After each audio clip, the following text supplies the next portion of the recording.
Hi, welcome to Seed to Feed. It's Derek Burns here to discuss the ingredients to our North African vegetable tagine. So you got back from the market or you got your farmer's market box delivered to your house, and what am I going to do with this kale? Oh, I'm going to show you.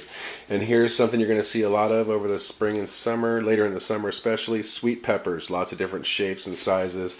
Always lots of good herbs. We got cilantro and mint we're going to use today. Citrus, not so much from our local farmers, although you will see this at some markets. You'll see some local citrus coming from the Central Valley.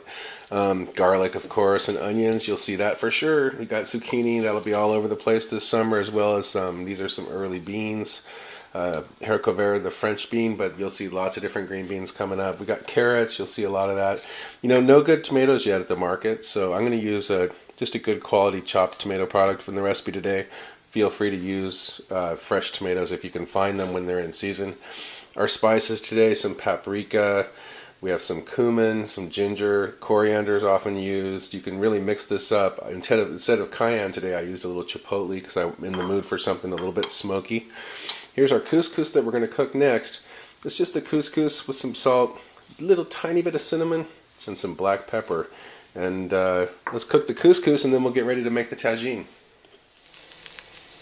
Okay, so making couscous really couldn't be easier. We're going to take our salt, pepper, cinnamon, and couscous and whisk it into some boiling water that has usually a little butter or a little olive oil, about a teaspoon or so. Whatever the box says, or if you buy it in bulk, it's pretty simple. Just 1.5 times water to the amount of couscous, whatever seasonings, a little oil or butter.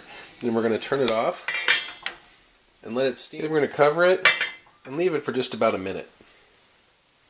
Okay, after a minute you want to come back, and what we're doing is just going to stir it around. If you don't do this, the couscous on the top will absorb a little bit less water than the couscous on the bottom.